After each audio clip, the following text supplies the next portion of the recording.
Okay, we're rolling now. Thank God. All right. Our technology's failing me today. That's all Okay. good. Right, so here we're Chron Goblin, and this is Jarod from MetalRules.com. Guys, could you please introduce yourselves?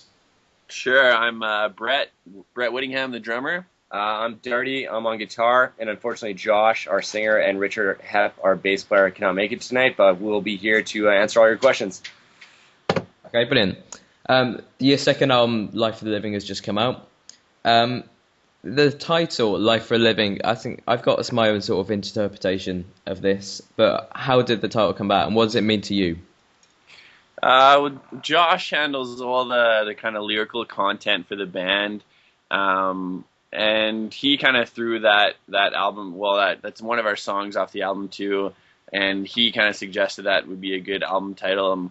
I think it kind of just speaks to, I don't know, just kind of that carpe diem sense of, make use of the opportunities that we have, and might as well have some fun and live it up while you can, and really just kind of taking advantage of the moment and the day-to-day life. And we felt that was kind of a good positive attitude that we try and live by, and I think is a bit of a current theme throughout the lyrics in the album as well.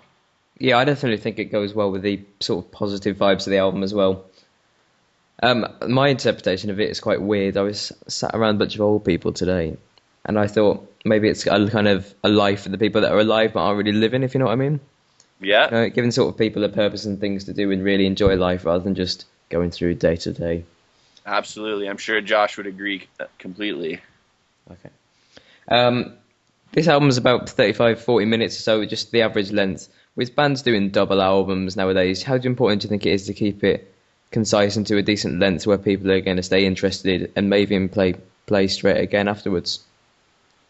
I think it's really important to write strong and concise songs. We try not noodle, so to speak, and carry on a song with parts that are a little bit too long and monotonous, and just trying to stay fresh. We actually did release our album on vinyl this time, and unfortunately even had to cut a song because it was too long, which was really tough for us to choose which one. But I think it's important to just write your strongest album in a set amount of time and put that effort into those songs that aren't really carrying on too long. I find a lot of times in the stoner rock scene you have those songs that are 7 to 10 minutes long, which is fun too. But we've always focused writing songs a little bit more concise, and the fact that Josh, our singer, doesn't play any instruments, I think that kind of affects how we write songs as well, because we really try and write them to fit some vocal phrasing, and usually that means a bit less instrumentation parts.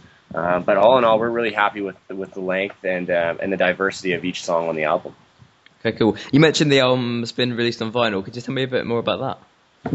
Yeah, this is our first release on vinyl. We did our last album on CD, and we've done this one on CD too. But we find in terms of people purchasing physical music, vinyl has been the way to go. And we had our kind of hometown release show last night, and we definitely sold way more vinyls than CDs. So I think it's fantastic that people are willing to continue to support music and purchasing albums. And I feel the same way, that like a record is just so much more tangible. The artwork's bigger, and the experience of listening to and playing a vinyl is a lot more engaging than popping in a CD or downloading an MP3.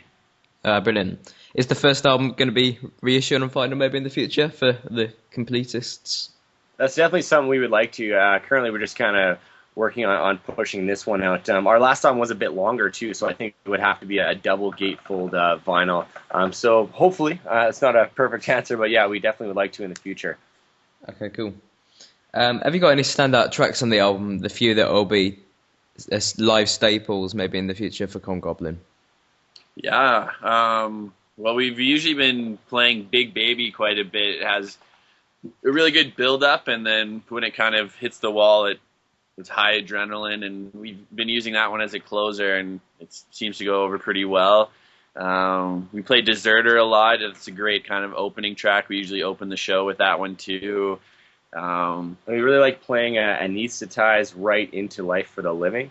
because on the actual recorded album, the one song basically leads into the next one with a long note ringing out, and we try and play that live, and it's a lot of fun because we basically playing for like 11 minutes straight with both songs back to back. So it's a lot of fun to play that combo. I think we'll probably end up playing all the tracks on the album. We haven't played the last track yet, Any Day. We haven't played that one live yet, but it's a good mix of songs, and it creates it for a good high energy live show. Yeah. How do you think the band works best live? Because you've got the stoner aspect of the band, which might work best in a smoky, dark sort of club environment, but then they've got the summer positive vibes that come through maybe best at an open air festival appearance. Yeah, we would love to do more festivals. We've played Sled Island here. It's a big local festival, and we did Desert Fest earlier this year. So Cool. We'd love to do some more festivals for sure. We just haven't, had the opportunity yet. But, we find it's fun playing the balance of maybe a little bit of the lighter psychedelic aspects and stuff that's more just kind of groovy. And then some of the tracks get into, almost the metal end of things. And I think it just creates for a really dynamic show and, give your fans a little breather to catch their breath before you hit them again with another heavy one. Yeah, I think in the band that could work well at a lot of different festivals, because you've got the sort of crossover appeal where even people that go to a festival like Bloodstock would still want to see the band, and then it might work well at a sort of rock festival as well. Yeah, that'd be fantastic. Well, we would really love to come back to the UK, and that's our goal for 2014. Okay, brilliant. I was going to ask you about that, so that's good.